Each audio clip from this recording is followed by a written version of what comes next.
well, I do a lot of research and stuff, but I'm not much for talking out in front of a big group and everything. So, fortunately, I've got a lot of pictures. Very good. That helps a lot. It does. What I'm going to try to talk about a little bit today is the possible muscle structure and some physical abilities of Bigfoot. Now, we don't have a body to look at, so everything is theories and observations from all kinds of photographs and stuff, and that's what we're trying to start with. My hands shake a lot. I have tremors in my hands, so don't pay any attention to it. It's just a nuisance most of the time. Research in itself is about a systematic inquiry and investigations, and the key part of this is the theories, and then the ability to revise your theories and revise facts as new information comes along. Some of what I present today, some of my ideas and theories and things, might be something that 6 months from now might be proven incorrect as new evidence comes forth. So that's part of the process of this investigation. We're all investigators. We're looking into this. We're listening to sightings all over the country and looking through the databases and all this information. And it's just a tremendous amount of stuff to work with. The interesting thing is that we're dealing with only 20% of the actual information available to us. 80% of the information in sighting reports is never reported to anybody. We have a conference like this. I hear a lot of reports that have never been written down anywhere. So that's valuable information that we don't have to work with. So the guys that are doing the research are basically working with only 20% of the available information. So, consider that when the NASA was trying to go to the moon, if they only had 20% of the information necessary to get there, how much more difficult it would be to actually have done it. The late Grover Krantz once stated that many scientific breakthroughs were made by amateurs and those that are marginally involved in this field. So that means that any one of you might talk to someone or get a piece of critical information that might be greatly, helpful for, the fellow researchers.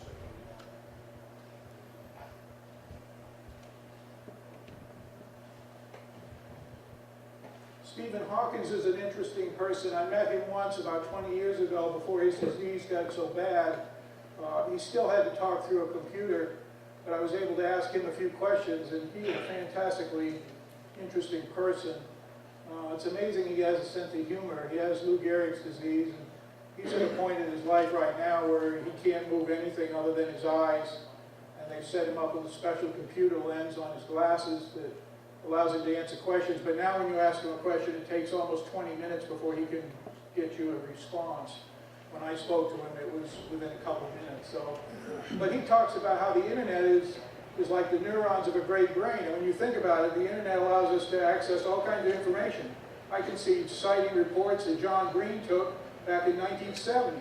And that information wouldn't be available to me if it wasn't for the computer. So that whole system has changed over the last 50 years and has offered a lot more information to us as we get out there and research.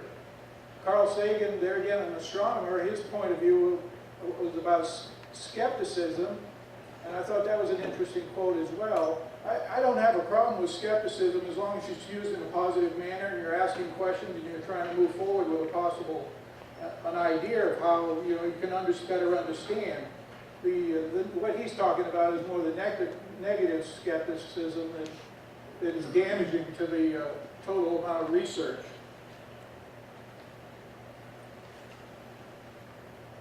I'm a big Star Wars fan. Master Yoda knows all.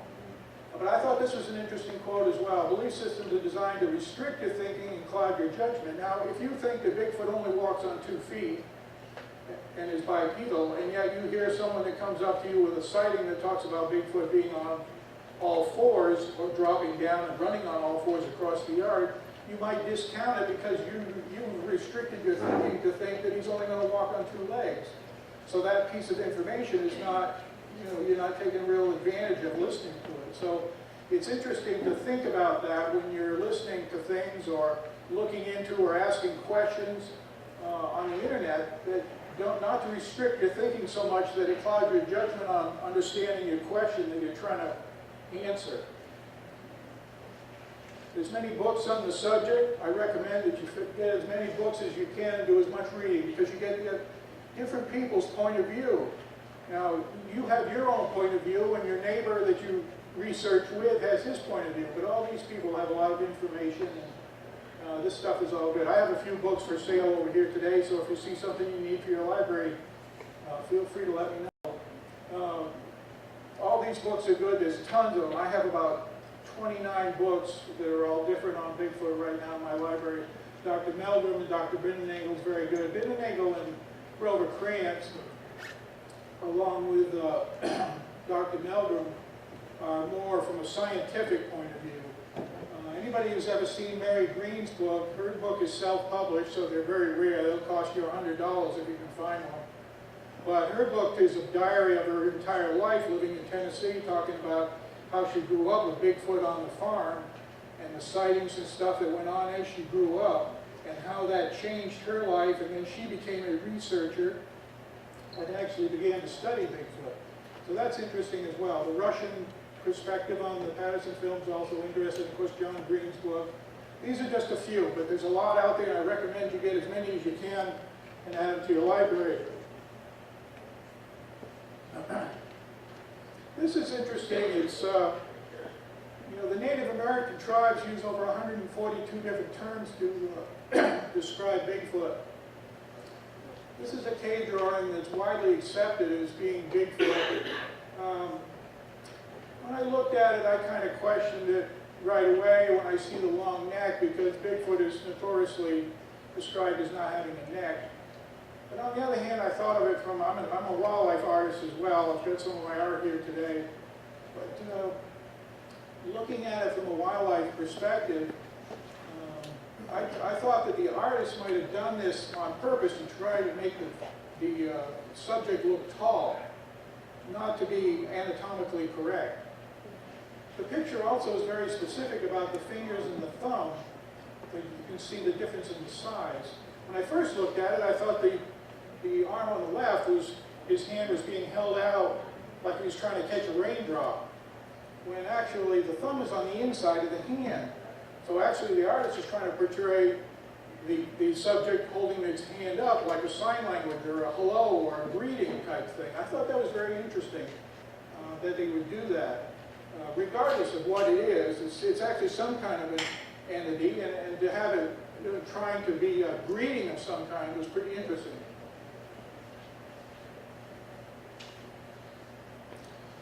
These are a few of the masks. These are mostly from the western California coast, Oregon and stuff. The one in the middle is the most interesting.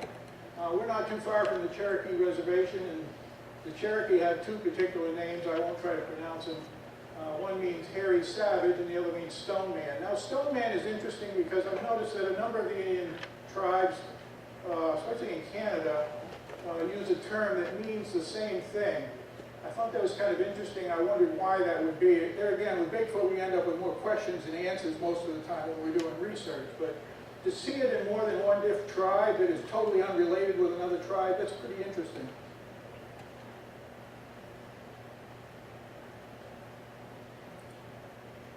All right, so let's look at some physical structure.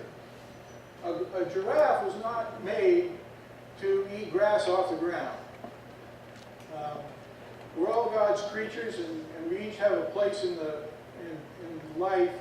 Bigfoot itself is very tall, long arms, long legs, and it's very at home in the vertical world of the forest. When you think about it, if you've ever watched a deer walk through the woods, a deer's back is horizontal to the vertical trees, and it's very easy to pick it out walking through the woods, where a creature like Bigfoot is just the opposite. It's very tall, so it blends in as it passes from tree to tree to tree, and it's very difficult to see.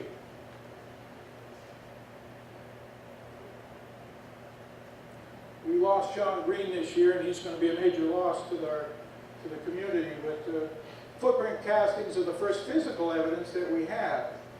These tracks are all over North America. There's a certain amount of fakes out there, like anything else, unfortunately, but the bulk of them are really good information and give us a lot of insight into as a physical piece of evidence, which is pretty scarce in itself with Bigfoot, having actually something physical to use as evidence. This is the late Grover Krantz, and of course Dr. Meldrum. They've done a lot of work with the footprints. This is an interesting footprint. Anytime you get a chance to look, you see a lot of pictures of footprints. And ones that have the little extra thing like these stress fractures around it is very interesting because it shows something more than just a track. You actually get to see how the pressure was transferred through the track through the walking process. As the heel touched the ground, the heel is the narrowest part of the track, yet there's bigger stress fractures on the upper part of the track, which is much wider. And that has to do with the whole walking process. As you look how Bigfoot, if you look at Patty, and I've studied that film more than anybody should ever spend that amount of time studying it. When you watch through the film how Patty walks, when the foot touches the ground with the heel, the other leg is still attached to the ground and it's on the forefoot. So the weight is transferred. It should be fairly equal, 50-50, but I don't think it is. But, you know, it may be. But this shows that the narrowest part, which you would normally think would drive into the ground, actually doesn't go into the ground quite as deep, so you don't see as many stress fractures. And then as the weight is transferred forward, Patty transfers her foot off the ground completely. All the weight is on one leg and on one foot, and then it transfers towards the toes, the front part of the foot, which is the wider part of the track, creating bigger stress tracks. So if you ever run across a picture, you know, a track like this where you see the stress fractures, get lots of pictures because this is an exceptional picture of a track.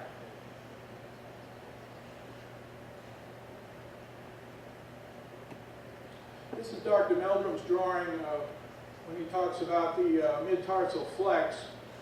And I'm going to talk a little bit about the leg attachment and how Bigfoot's leg attaches to his foot. Now, when I look at Dr. Meldrum's drawing, he kind of mimicked what a human leg looks like, with a calf muscle and then a long tendon attached to the bone. I don't think it looks like that. I think the bone structure is heavy like he has there, but I think you're going to see that there's a lot more muscle, and the muscle goes right down close to the bone in the foot with a very small attachment. I don't believe it's the same as what like a human foot. Now, as far as the mid-tarsal flex is concerned, I agree with that. I think that's a given, and Dr. Meldrum's done some great work on that. I've talked with him several times via the internet. This is a picture. M.K. Davis allowed me to use this. He blew this up. This is a real good picture of Patty showing her foot off the ground. When you look at the Patterson-Gimlin film, there are 10 pictures, or 10 frames, that actually show the foot off the ground. This is an exceptional one. It shows the toes, the distance between the toes, the pad, the width of the pad being a little wider and narrowing down at the heel, but also the length of it. It's very good. And there again, when you start blowing this stuff up, the pixels get damaged somewhat. So sometimes it's a little hard to see things, but this shows what I'm talking about with Patty as she walks. This particular frame is pretty interesting because it shows her foot completely off the ground.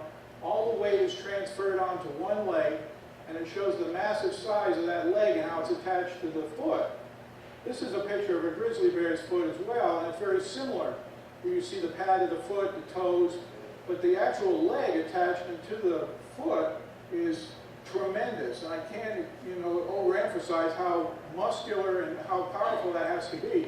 To be able to be 500 or 600 pounds and transfer all your weight onto one foot and yet balance that total amount of upper and lower body on that takes a lot of muscle structure. You can't do that with just a few long tendons. The tendons don't have anything to do with that. So it's very likely, in my opinion, that the muscle structure from Bigfoot's leg, from the knee down to the foot, is almost the same all the way down. So I consider looking at a piece of stovepipe.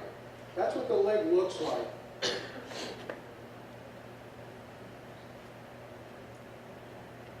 Here's another picture of M.K. Davis that he used, that he blew up. And there again, the pixels damage is a little bit because of the blow-up, but there again, it shows the tremendous size. His arrow is pointing to what he thought was some part of the muscle bulging in the upper part of the leg.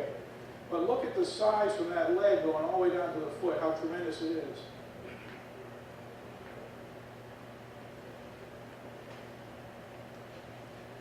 Here's a picture of a grizzly bear, and there again, we're looking at the same kind of thing. You see the tremendous size of the leg and the attachment to the foot, and we're talking about a creature with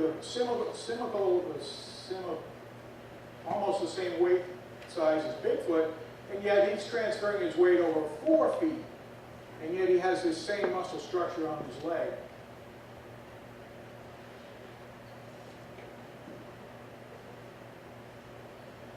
Here's a picture of a human and a gorilla. Now, with the gorilla, you see the muscle structure in the leg, and this is what I'm projecting that Bigfoot's leg looks like too. Now, the gorilla's knee is very low, so you would want to consider the knee being up higher than the human leg. But look at the muscle structure in the lower part of the leg. Look how long the muscles are and how fat they are, and how small the attachment is from the muscle to the bone, the actual tendon, and how different that is from the human picture.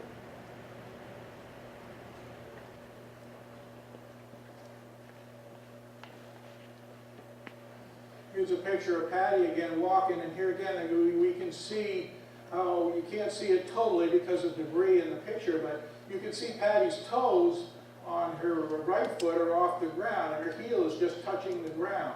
And yet the other foot is still attached to the ground. We can't see it totally, but you can see the way the leg is bent. The heel is off the ground, and it's bending at that mid-tarsal flex that Dr. Meldrum talks about so much.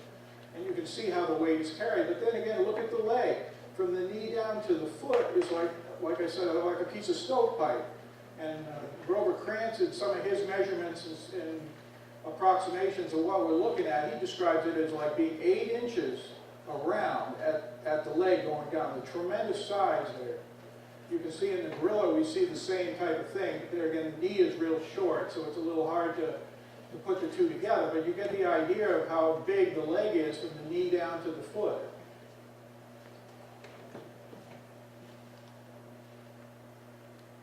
This is a paper mache mock-up I did, and I have that here today. And there again, I just did that basically to try to show people, to actually hold it in your hand, you can look at what the size and how big that leg is where it's attached to the foot. Now, if you draw a line on the drawing on the left here, if you draw a line from down the leg and follow that completely through to the bottom of the foot, that's about where the mid-tarsal flex is that Dr. Meldrum talks about. And that shows you how the back half of the foot, even though narrower than the front half, it's still a tremendous size, and then also shows the tremendous size of the leg at the attachment of the foot.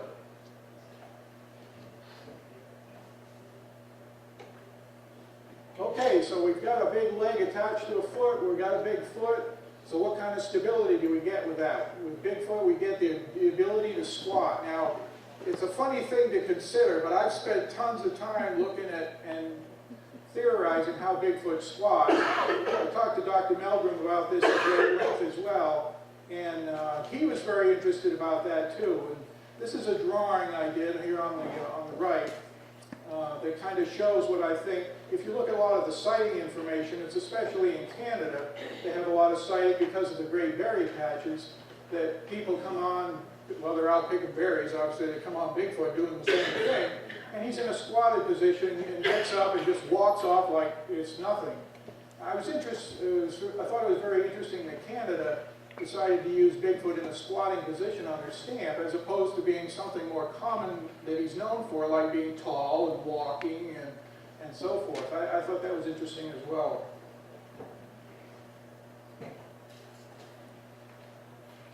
So when you look at squatting, what does it look like? It's like, well, when you look at this sumo wrestler, this is a man that's about 500 some odd pounds.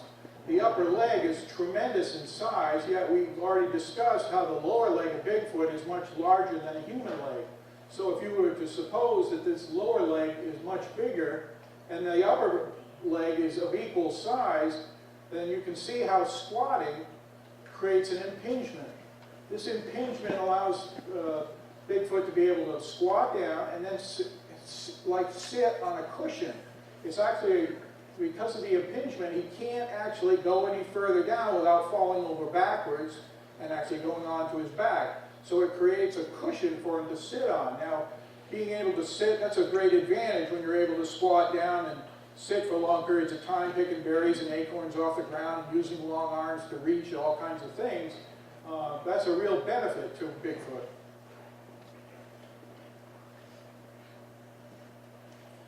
When I talked to Dr. Meldrum, the first thing he brought up, he said, well, you know, it's like Albert Osterman had put an interesting quote about that. So I looked up through John Green's work of the interview, and I thought it was interesting as well, as Dr. Meldrum did, because he said, and I'll read the quote, they were very agile. To squat down, they turned their knees out, came straight down. To rise, they came straight up without the help of their hands and arms. And I thought, you know, it almost seems like Mr. Osterman was very intrigued by it, because it's like, as an outdoorsman and a camper, he knows the disadvantage of sitting on wet ground, how that doesn't feel so good. So he probably, for all the things that time that he was with this group of Bigfoot, all the different things he described, it was very interesting that he described this particular thing, that stood out to him as something that was really interesting. And I think it was because of his camping and stuff. But that was the first thing Dr. Meldrum mentioned when I mentioned about the squatting. He said, well, you know, this is something you should check into.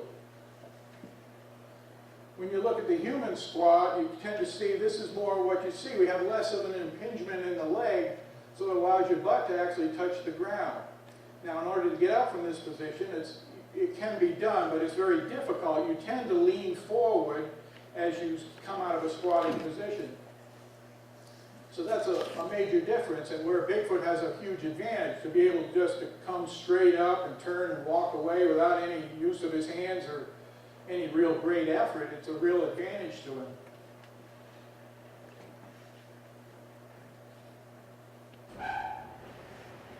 Okay, just a little bit about what we've talked about so far. The solid leg structure, how it attaches to the foot, the advantages of squatting. Now, when you think about other animals in the wild, you think how important it is for their senses to always be alert. Eyes always forward. For Bigfoot to be able to be in this squatting position, his head is up, his eyes are forward, he can see what's going on, and yet he's able to rise up completely, elevate himself, moving up 3 to 4 or 5 feet or whatever, depending on his height. His line of vision changes, and then he's able just to walk away. The stable cushion squat, how comfortable that is for him to be able to squat down like that, and his ability to rise up and walk away.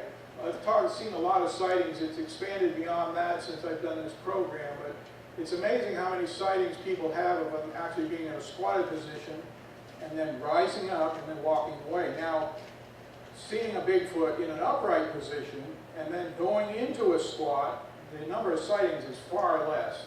There are a few, but they're quite rare, actually.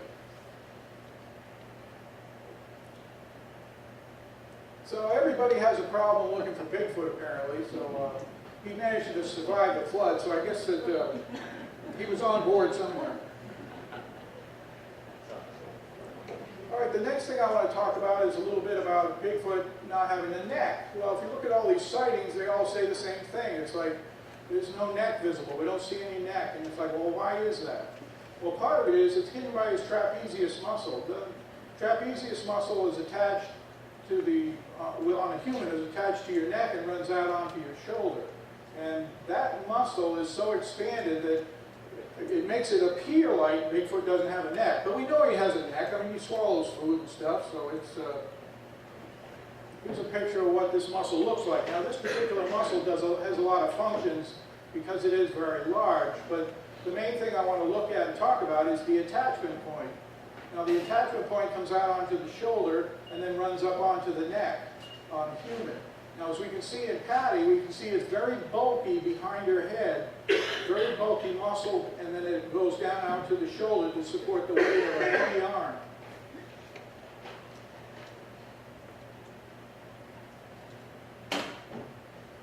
Here we see in a bodybuilder, which is extreme, but you can see the attachment. The muscle is down below his ears considerably, even though he's got all this heavy muscle structure and heavy arm muscle and stuff. The actual width of the human shoulders is always similar from person to person. It varies a little, but it's not a great deal. Now, we're not talking anything close to what Bigfoot is. It's 3 times the size of our, the distance between our shoulders.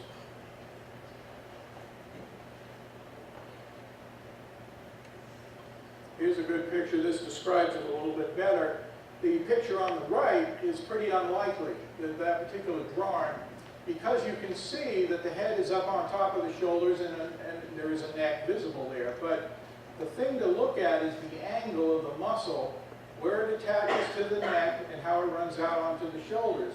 That particular picture, that drawing, is unlikely because all the weight of the shoulder and the arm is carried on the pectoral muscle on the chest or on the rib cage. It's supporting all that muscle.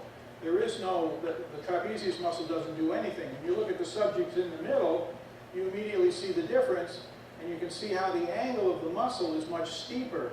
And that's what you need in order to support the shoulder and arm weight. And so the attachment is up higher on the head. And consequently, it looks like there's no neck visible.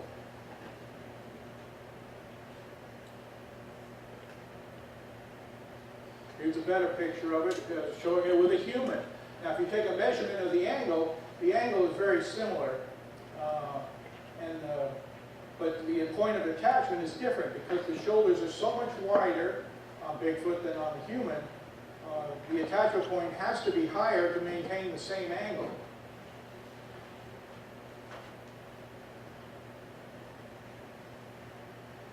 Here's a mirror image of Patty.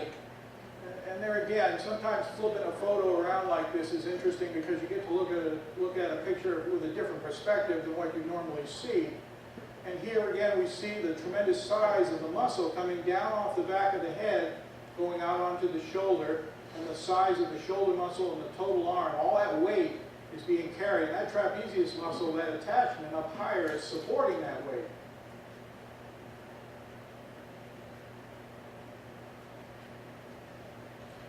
Here's an interesting picture. This is from British Columbia. This is from the Harley Hoffman film. Mr. Hoffman's an interesting character. He's kind of an eccentric recluse. He was someone that wasn't interested in really talking too much about his pictures. His particular film, there are 2 segments to it. Each segment has about 20 frames on it. It's interesting to watch. This is a particularly good blow-up picture of one of those frames. It's interesting that it shows how the light is hitting on the shoulder muscle and the bulky muscle on the back of the head that we're talking about. I've got a comparison picture here. Here's a picture comparing it to Patty. Now once again, you can see pretty quickly, we see a lot of similarities. We see the posture, the head being similar in shape, the head being tipped forward slightly, the shoulders, the trapezius muscle, the upper part of the back. And we can see the sunlight shining on the subject so that you see it adds three-dimensional ability to the muscle. It also shines like that because the hair and the skin has an oily substance to it.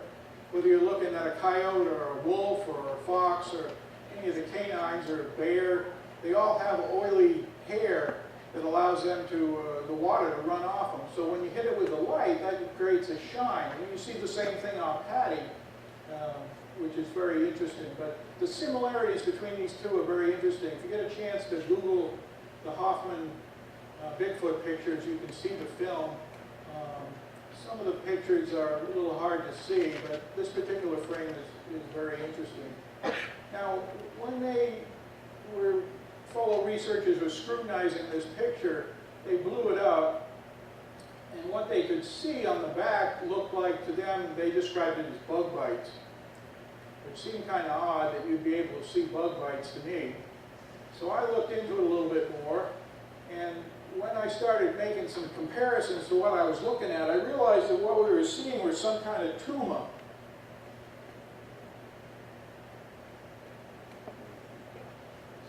picture blown up, and again, the pixels are really damaged, but if you look at the shoulder area, you can see a grouping of these tumors.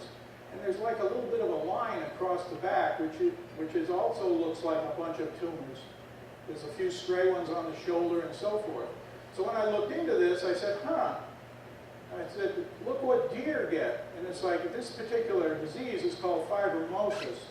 Now it doesn't harm the creature in any way, normally, because it's a disease that actually they don't know much about where it comes from or anything. But it's in an array of wildlife. We see it in deer, elk, rabbits, squirrels, mostly in white-tailed deer. I've seen two as I worked as a deputy warden that were reported during hunting season that had some, not to this extent, but they're a skin disease where the tumors appear and then abruptly stop growing, dry up, and disappear. And it doesn't pose any health risk to the animal. The animal lives a perfectly healthy life after that. The only disadvantage they have is if the tumors grow near their eyes or their mouth or near their legs, it might inhibit them from running or eating or seeing something that allows them to get captured by something like Bigfoot. And so consequently, he's transmitted the disease from direct contact or biting insects is what they're again, there's a lot they don't know about. It's amazing how little they know about this stuff. But if it's through direct contact, then certainly if he preys upon the deer, he's caught it. I thought this was interesting because this kind of proves, who in their right mind would think of faking anything like that? It's like off the chart to even think of something like that.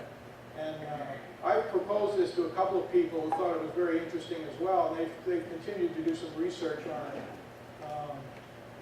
But I thought it was an interesting aspect of the picture. Unfortunately, when you blow it up, the pixels are really damaged, and it offers other suggestions to skeptics and stuff. But I think what we're looking at, I think that's what it is.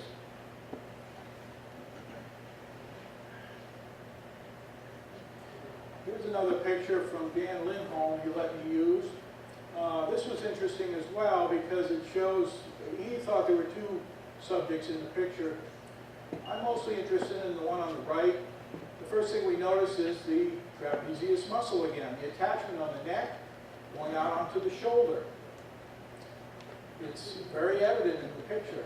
The other thing that's interesting, if you notice the vine hanging down out of the tree, as it gets close to the subject, how it's bent at a right angle away from the subject. This is really interesting because it shows you that there was something there, and there's no question about it. He took a picture of this the next day from about the same location. He wasn't standing in the right spot when he took the picture, but you could definitely see that whole area on the right. You could see the trees in the background with the sun hitting it. And so the subject wasn't there, and the vine was hanging straight down. So there was something there. There was no question about it. He saw this, he was walking back to his truck, and he heard a grunt, and a tree limb snapped. And he turned around, he thought it was a bear, and he didn't see anything. And then he heard another couple of grunts and like a little bit of chatter. And so he immediately pulled his camera out and took several pictures of the area. He was just panning around taking pictures because he couldn't see anything. And then he started to get the feeling of being frightened and scared, and that other people have had, that I've talked to that had sightings, where he was sort of disoriented and stuff, and he kind of wobbled his way back to his truck and got into his truck. But then he looked at the pictures later, and he thought there were two subjects in the picture. The one on the left I'm not so sure about, but the one on the right is, I think that's a really good picture there, a really good shot that he caught something there. Here's a blow-up of it, and again the pixels are damaged, but you can see that you can see the vine again hanging down and how it's bent out at the shoulder.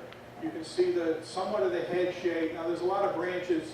His daytime picture I didn't bring because it wasn't quite as good quality, but you could see a lot of branches going across there. So there was a lot of stuff that goes across in front of the face and head. But you get a general idea, a little bit of an outline of the head, and you can definitely see the shoulder muscle coming off the side of the head. It's interesting to see how it compares to a piece of artwork.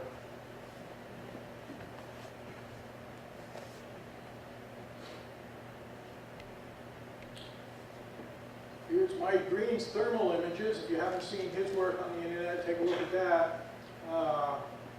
Though not any question in my mind, that's what he caught.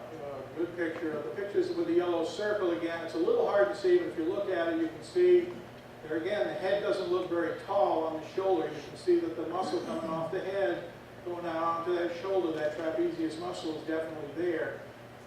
And it shows it very large.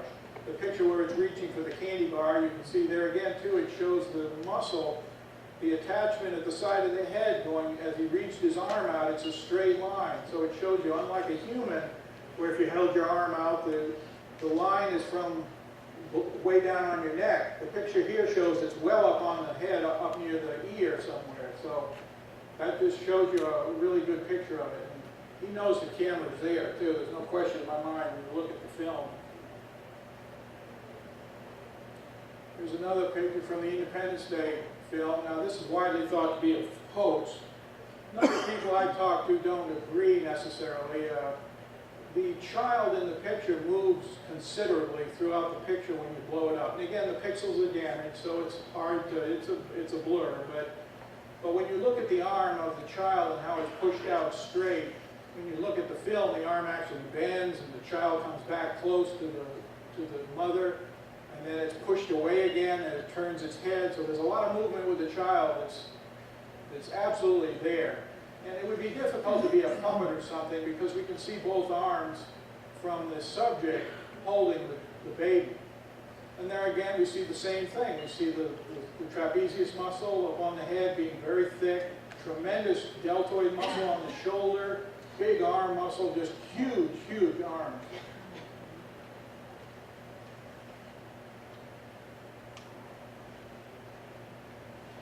This is interesting, and I use this quite a bit when I talk to people who have had sighting, not because the weight thing I'm not caring about quite so much.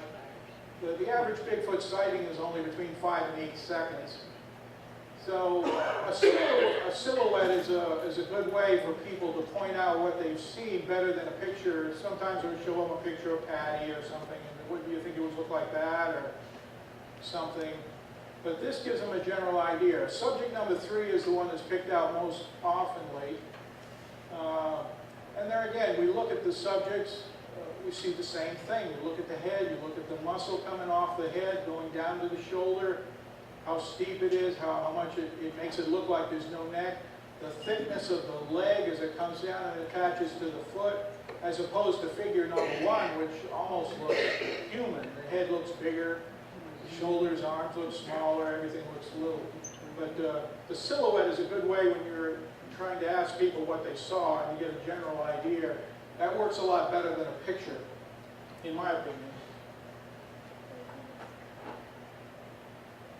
And of course, even Customs has a hard time figuring out what Bigfoot's picture looks like.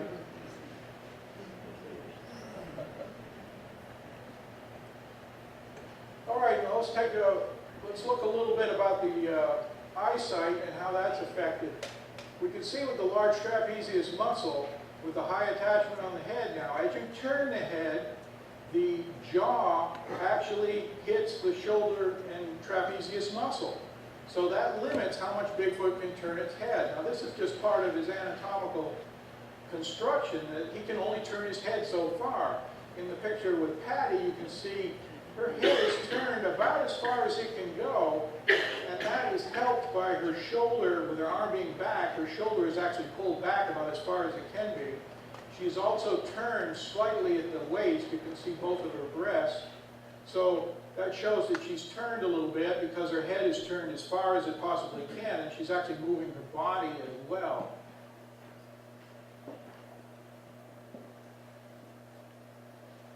Here's an interesting picture as well where it shows the difference between a bear. You can see the bear's eyes, where they're located on the head and the nose, and how the real difference between the two. It's unmistakable. They can't be mistaken.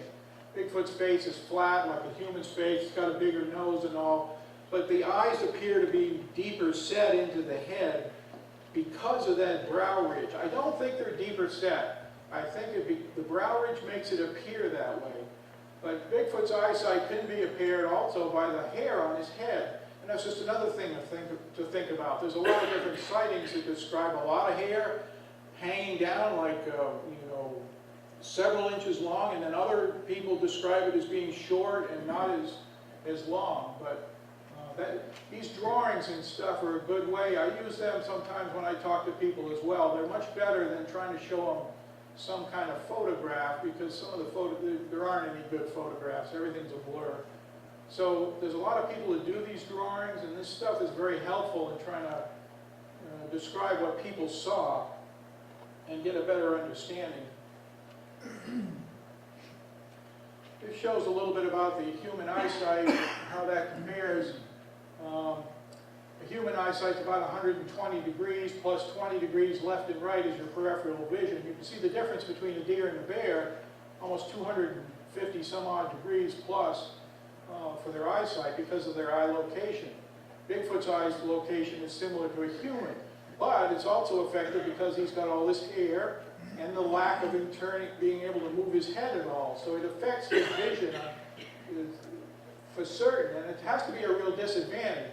Most creatures in the woods usually like to be stealth and be able to not move necessarily. When they see something, they freeze in order to be able to watch whatever it is they're watching. So anytime you have to move your head or any part of your body in order to keep watching what it is you're trying to see, you can immediately see the disadvantage that Bigfoot would have.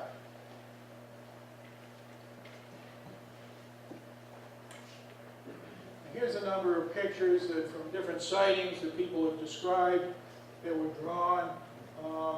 It's amazing, you see a lot of similarities. We see the brow ridge is very similar. We see some round head, some a little more pointed head. But the eye location is very similar on them all, and very similar as far as the nose and so forth. But this gives you a general idea of some of the different sightings. And people describe them and draw these things in all kinds of different ways, but there's a lot of similarities, and when you look at all this sighting information, putting together all these similarities allows you to get a better picture of what it is we're searching for. I want to talk a little bit about some eyesight now. Bigfoot's eyesight at night is exceptional. There isn't any question that I don't think anybody would argue that he can't see very well at night. He moves around through the forest. If you've ever gone out in the forest with a flashlight and then turn the flashlight off and wait a few minutes for your eyes to get adjusted to the light and then try walking out of the woods, you immediately see how difficult it is to try to move around. Human eyesight just doesn't have the capabilities. Bigfoot's eyesight clearly goes beyond what human eyesight is. Now, and there are nocturnal animals that have really good nocturnal sight. We're going to talk about that in a minute.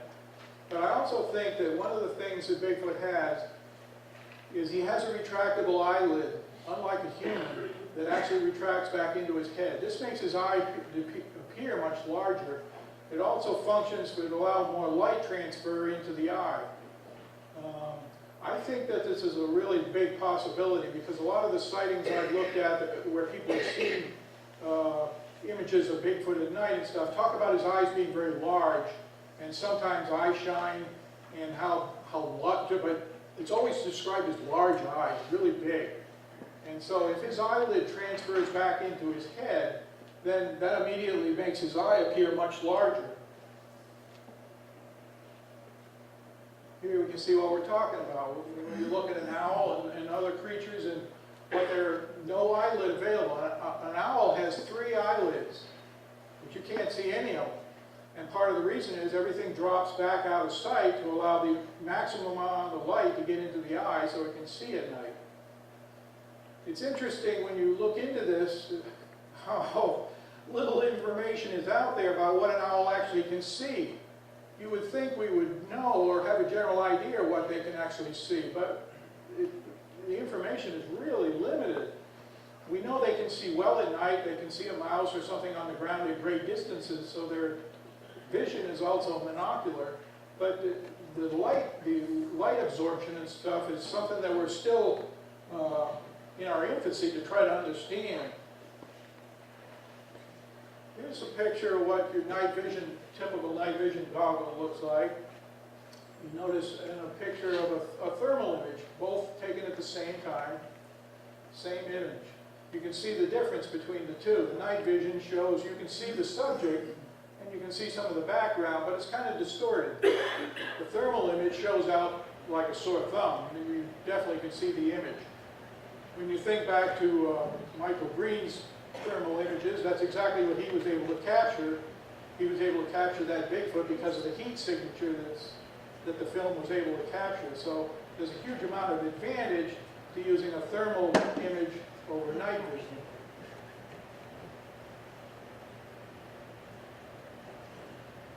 Here's another picture of the, this particular night vision picture shows a lot more detail. You can see the bark on the tree, and that's pretty well defined. When you look at this scale, this is the light vision scale, and the part that's colored, that's all that the human eye can see. On this entire scale, that's the limited range of our eyesight. Now the infrared is very close to the human eyesight on the lower end of the scale. Thermal imaging is a little further down on the infrared scale when it's broken down. It's not shown on here, but it's interesting to see how big this scale actually is and how little our eye can actually see. You know, I feel certain that Bigfoot can see into this infrared range. I feel fairly positive of it. I just don't know how far down he can see, and whether he can see in color or not, of course we don't know. But I think his vision on this vision scale is expanded beyond the human, and this would answer a lot of questions about how he's able to move around at night and some of the things that he is able to do as far as being able to use specialized eyesight.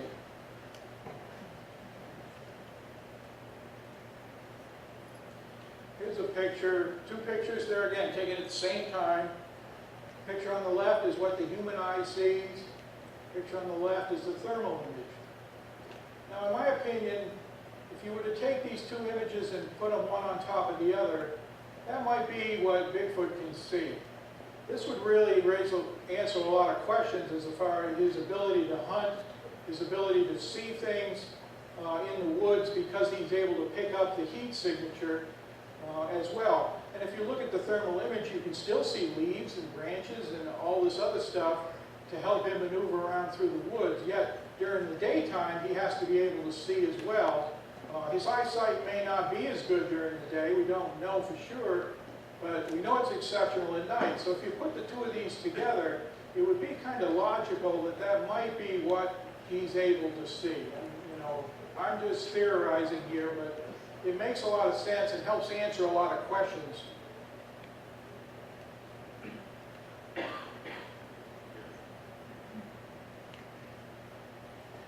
All right, I'm going to read through this. Nocturnal eyesight is a pretty complicated subject, but I thought this was interesting as it's kind of broken down. Eyes contain light receptors called rods and cones. The cones allow creatures to see well in bright daylight, and the rods allow creatures to see well in dim light conditions. Nocturnal creatures have many more rod light receptors, along with a mirror-like membrane in the back of the eye. This is the key here.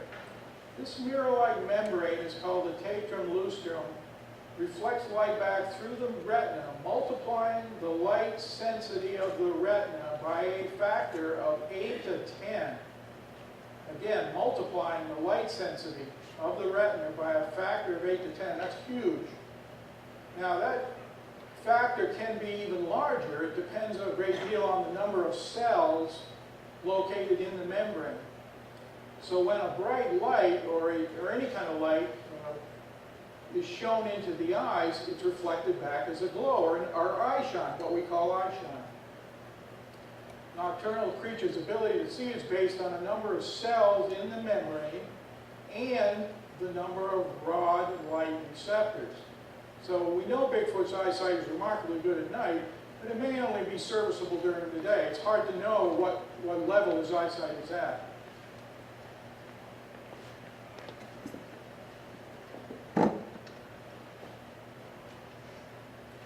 Here's a picture that shows the green line is this membrane in the back of the nocturnal eye, It's right up against the retina, so this gives you an idea. The light transfers through the eye, and if we have an eyelid that retracts and is out of the way, we get more light coming in, it passes through the retina, hits the membrane, and then is reflected back, and creates more light in the eye to see better during a low light condition.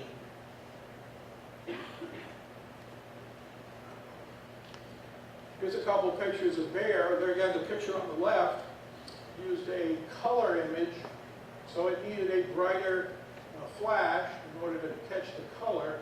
So you see a brighter shine in the bear's eyes. You can even notice the dampness on his nose. You're able to see a little bit of shine there too. That was pretty interesting. The picture on the right shows it's a black and white picture, so you don't need as powerful a light source, so consequently the eye shine is less. So in order to have eye shine, you've got to have some other kind of light coming in there. So you've got moonlight or natural evening time light. Obviously on a rainy, dark night, you're going to have the least amount of light possible. So the possibility of seeing eye shine is greatly reduced during conditions like that. So it's the amount of light that's actually trapped in the back of the eye, and it comes back out through the eye. That's what creates that eye shine that you see. This is a really fascinating picture. It shows all these cats sitting on the hood of a car and all this eye. What that is, that's the eye shine of an owl. And what we're going to see is we're going to see that owl come up here and kill one of these birds. But that shows you how far the light from this camera actually reflected in that eye shine. Now I did a calculation based on what Stephen Hawking used for calculation to find the distance between the Earth and the Moon. And take into account this bird's eye size and that owl's eye size as a sphere, and using the same calculation that Stephen Hawking did. I came up with about 96 feet away from this bird is.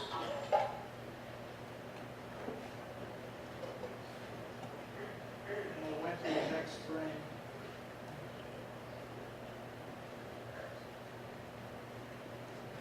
Normally I just run the mouse over the picture and click on it.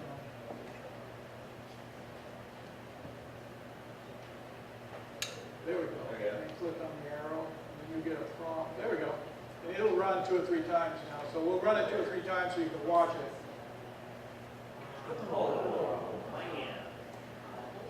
This is it's a pretty interesting piece of film. Oh, it's not going to run it again. Normally it runs 2 or 3 times. Here we can see it again. See the owl coming from a great distance away. And as he gets closer, notice how the eye shine gets it gets brighter the closer he gets. Of course, his eye is getting bigger as he gets closer, but then we see the eye shine and how much brighter it is the closer he gets. Do it one more time, really quick. This is a really neat piece of film. Yeah, they're some kind of a hog. I don't know what kind of bird they are. Thank you. Yep. All right, a little bit of a summary here. Bigfoot does have a neck, but it's hidden by this muscle structure. This large trapezius muscle has a different attachment point on the head and neck that's necessary to achieve the angle to support these massive shoulder and arms. Now, you know, the pictures we look at, we can see how big the shoulders and how long the arms are. That's a tremendous amount of weight. So this trapezius muscle is a major part of the Bigfoot's ability to his anatomical construction to hold his whole shoulder and arm up. The larger trapezius muscle also hinders, with a higher attachment point, hinders his eyesight and limits his ability by impingement to how far he can actually turn his head. And Bigfoot's vision is outstanding at night, but appears serviceable during the day. Nighttime eye glow displayed by the powerful reflective eye membrane is likely, and then also a high number of rod light receptors. And often, if you're able to see good at night, with what we know about nocturnal animals, they've got to have a lot of light rod receptors, and they have to have this membrane, and this membrane has to have a lot of cells in it. The more it has, the better it can see. That's what we know. What we don't know is if Bigfoot can see beyond that, something a little bit more than that, which I have theorized maybe that he can see a little bit into the infrared range, which allows him to also see heat, which allows him to see the, an image. He can pick out an animal or a rodent or anything pretty easily because of the heat signature.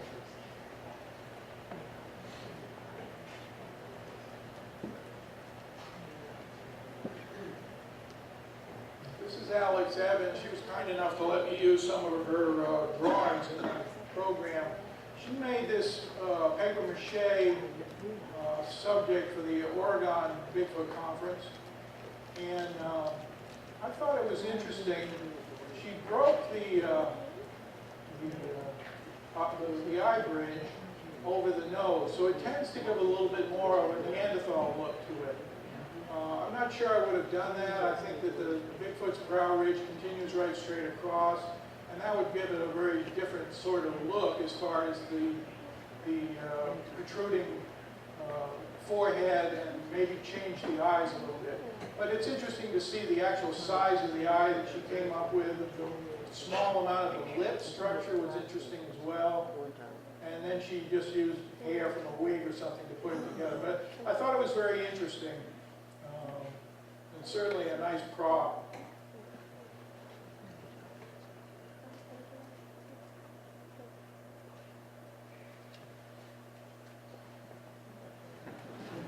I guess it's the camera's fault.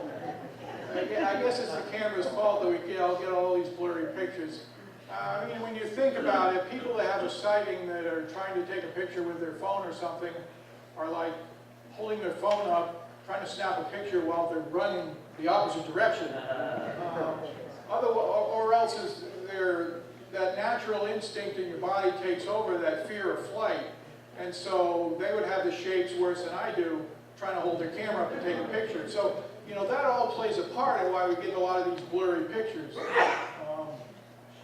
The hoaxers like the blurry pictures too, because they don't have to, it makes it easier for them to try to display what they're trying to do. But the real pictures that we're getting are also the same way, and that's part of the reason for it. It's not necessarily the camera's poor fault. Though some of the cameras are pretty interesting as well to look at, because the actual the aperture and the lens are pretty, some of these are not too good. Some of the cell phone stuff can take some really nice pictures, and then others are like not too good even under the best conditions.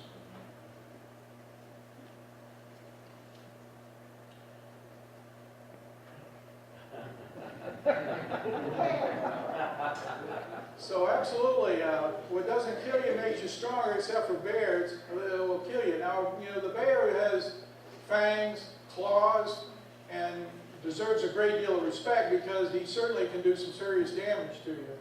Bigfoot doesn't have claws and doesn't have the fangs, but he has, look at the size of the arm. He has this tremendous arm and shoulder muscle, tremendous strength, great size. This translates to leverage. With leverage, this is the tree breaks that we see. Some of the stuff is like unbelievable, some of the stuff that they're able to move as far as structures and stones and stuff that people have described. The ability to be able to throw things for some distance. I've often wondered whether Bigfoot throws overhand or does he throw underhand. But either way, his arm is so long, he has such a mechanical advantage to be able to throw things. That's why he does. And but I think a great deal of respect he deserves that for sure. If you're out there in the woods, I'm not a big advocate of going out after dark, unless you're standing on your porch or you're next to your vehicle. I think you put yourself at a big disadvantage, even with night vision goggles and stuff that have a limited range. You're at Bigfoot, he can see so well and move around, and it's such a disadvantage for you. It would be like crawling into a bear's den. It would be ill-advised for certain. The other thing to remember is Bigfoot is curious. All the sightings I've looked at, and all the information I've studied, he has insatiable curiosity. Now, whether he's interested in trying to understand what he's seeing, whether you're mowing your grass or out hiking, the difference between a person hiking without a pack and a person with a pack looks obviously very different to him. And it must suggest something different to him. So that curiosity is unbelievable. And I've seen so many sightings where Bigfoot has just stood and watched, and sometimes for great lengths of time. But again, I think anytime you're doing your research and following Bigfoot or getting out in the woods or anything, I think respect needs to be number one. I think they recognize that respect. There's a lot of things I think they recognize that we don't understand. But on the other hand, I think they're also learning as well. When they see a car crossing across the road, they recognize it as a car for what it is to them. But I don't know that they recognize that a human is driving the car. I don't know that they're able to put that together. They may be able to, but certainly their powers of observation are incredibly good. And as I said, their curiosity is insatiable. So where, a grizzly bear is interested in something to eat. If he smells food or something, that's what he's interested in. He's not interested in standing at the edge of the campsite and sitting there and watching you build a campfire or set up your tent and randomly throwing a pine cone at you. That's not the way they operate. So that's a huge difference when you really think about it up close.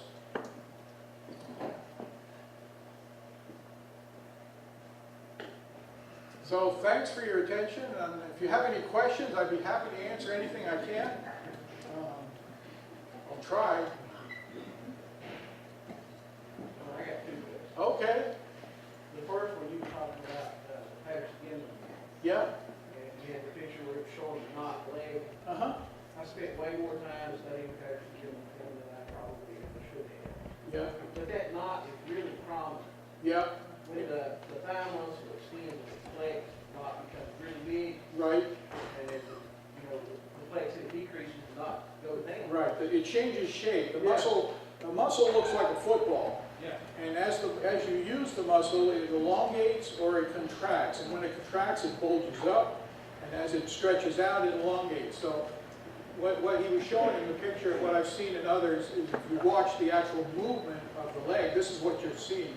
And because of the way the light shines on it, on the muscle, and on the hair, and the oiliness of the hair, it allows us to see that, and see the three-dimensional part of the muscle when it's in that bulging-like position. It looks like a balloon or something. So I always thought that was, 1967 when that was taken. That was pretty close to the time we did Planet of the Apes. yeah. The ape costume in the Planet.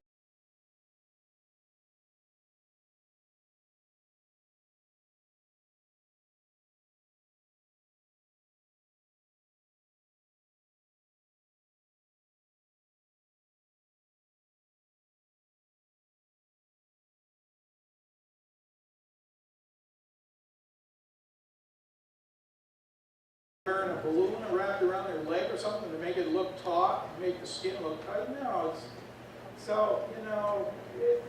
it's really difficult. I can't agree with anybody who considers that film fake. The Hoffman pictures, if you get a chance to look at that film, that's pretty interesting as well. I think that's probably #2 on my list compared to the Patterson-Gimlin film for what it is. It hasn't been looked into too much because Mr. Hoffman was such a quiet person and didn't want to talk about it or anything. When you look on the internet, there's a small segment before the film starts where his brother talks. And his brother's talking about how the scientists need to be involved in actually looking into this thing instead of blowing it off. And then it shows the film. And the film's in 2 separate sections. One section has about 20 frames in it, and it shows Bigfoot walking through some grass a little bit more at a distance. It's a little hard to see more of that, but the second section shows the pictures that I had, a couple before it as it walked up close to that tree. So that's a really good picture. Yes, sir. You mentioned squatting and bipedal walking, but you didn't talk about quadrupedal walking, but even more importantly, tree climbing. The tree climbing I would limit certainly to the youth, because if you're looking at a creature that is 500 to 800 pounds, now we see black bears that can climb up in trees, but they've got claws, and that allows them to reach around and climb up a tree. For Bigfoot to be getting up into trees, he doesn't have the claws. He's got long arms, so he can reach a limb or something, but to expect he's going to grab onto the trunk and crawl up the tree in order to get to the limbs is unlikely. So for me, if there's any kind of ability that they're using to get up into the tree, the limbs are going to be close to the ground, within 6 feet of the ground or so they can reach it and then pull themselves up because they don't have the claws. Now, there again, tree limbs being able to support that kind of weight is, the bear crawls up the trunk of the tree, which is the strongest part of the tree. Once you start using limbs to hang on and swing by your arms and use to pull up like you're doing a pull-up or something, puts a lot of stress on the limb. You're putting a total amount of weight because he's not using the trunk of the tree at all to help get his, he can't, even his toes can't dig in or anything. So I would think it would be certainly limited to the tree and the availability of the limb for him to be able to do it. Now I'm not saying they don't, but it would be certainly, that would be a major factor in allowing him to get up into a tree. And then it's like, what would he get into the tree to do? If he's there to pick apples or something, you tend to hear more sightings where he shakes the tree and gets the apples to fall on the ground and then he picks them up, as opposed to trying to crawl up into the tree. We see this with bears. When they crawl up into the tree to get the apples, they break all the branches down. So there again, that's because of their weight. They get out on it and the leverage that causes it to break down. So, I think that there, if there's some reason to get up in the tree, get some fruit or something, I'm sure it happens, but it would depend on the tree a great deal, in my opinion. Yep. Talking about eyesight, night vision, Yep. or Bigfoot's vision may go into the infrared scale. Yep. You think that limits why we're having good game cam footage, because they might be able to see the infrared beam? There's a couple of things there that I've looked into that considerably as well. I thought about putting some of that in my program, but it's a little bit more subjective depending on who you talk to. So, in my opinion, when you look at the film that Michael Green took, his thermal pictures, Bigfoot knew the camera was there. He walked up, he knew the candy bar was there too, and he wanted that candy bar. So it's like, he knew it was there, but he knew the camera was there. And he walked up and he looked out from behind the trees, looking right at the camera. And then he gets down on all fours, reaches out and goes and gets that candy bar. He knows the camera's there. Now he either hears it or he sees it. Now, most of the game, all of the game cameras give off sound and they give off light. Now, whether or not he can see it or not is what we don't know. Obviously, he knows the camera's there, so he knows for some reason. But anytime you have electricity going across a circuit board, you create an electromagnetic field. So the camera gives off an electromagnetic field. Now, that field gives off a sound, which is very low. It's way on the end of the scale. So the likelihood that he can hear that is kind of unlikely. It also gives off light. If you look at some of the literature on my table over there, I've done some pictures. They have a special kind of photography called Kidian photography, where they can take a picture of a human being. We all have electromagnetic field around us. When you take a picture of that field, it shows up as what we call our aura. And that aura is away from our body, but it's a light. It's that energy from the electromagnetic field causes the light. So your camera gives off a light. Now, there again, whether he can see it or not, we don't know. But I think it's more likely that he sees that instead of hearing it, because the sound is so far down on the level. If he could hear that low range of sound, he could hear every leaf crack, every cricket, his hearing would be so overwhelmed with stuff that So my tendency is to believe he can see the camera. And that's what I think it is. I think he can see that light. Now whether the camera also, electromagnetic field also gives off a little bit of heat.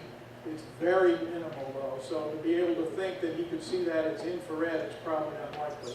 I tend to think he sees it like you would see the aura. And there again, that allows his eyesight to be just a little bit more than our eyesight on that scale that I had. It only has to go down about 0.3 tenths in order to get into the range where he could see your aura. So if you go out in the woods and sit down, your body gives off the electromagnetic field. He could maybe see that aura. It also gives off a sound. You can hear your heartbeat, so it's like that's a sound, but the field gives off the sound as well. And there again, it tends to be lower, so he can't probably hear it. So I think he can see it. And I think that's what the key component is that electromagnetic field. All animals have it. It's everything that has any kind of electricity going through it has it. Now, there's a lot of differences in frequencies, so there's a lot of variables. But as far as the cameras go, I would be willing to bet you he can see it. And that's how he can see it. That's my opinion. Yes, sir. In your analysis of the Patterson-Gimlin film there, in terms of that gate, obviously as you showed, the weight would be born in the forward part of the foot, Right. in front of that mid-tarsal grade. In walking, is the heel strike still coming first? But the difference between a human is that Right. positing that the weight is still on that follow that trailing foot. Right. The difference between the human and the Patterson-Gimlin film is the heel, both of us, the heel strike's very similar. But the difference is how much the transfer goes onto the foot. Right. Okay, and as the human foot rolls down and then goes up, the break is at the toes, not back in the middle of the foot. That's the key difference between the Patterson-Gimlin film and the human foot in the walking gait. The gait itself is very similar, but the difference is that flex that Meldon has done so much work with. And I think he's totally right on this. I think it makes all the sense in the world. The ability for Bigfoot to be able to get over rough terrain and everything, having that wide part of the foot attached to the ground, as opposed to a human trying to do that, you're up on your toes doing the same thing. So, you know, I think it's a sure thing that what he's found there. But it certainly affects the weight. That particular transfer track, how it shows how the weight's transferred, shows the stress cracks. So it shows that there's a lot of weight on that forefoot when the other foot comes off the ground. And then how that weight is transferred to the toes as they dig in, and it's carried forward as the other foot then strikes the ground. So I think it's pretty, pretty interesting for sure. Yes, sir. I was talking with someone the other night, and his objection to the Patterson film, one of the reasons he got it fake was that you've got a creature dwelling in the woods with fur long enough to wave in the wind, Yeah. and yet there was nothing visible in the film, he said, to indicate any sort of matting, any debris tangled in the fur, any irregularities or splotches on it, like from mud, and including the area around the anal region where waste would be ejected. Yeah. What might be an explanation for that?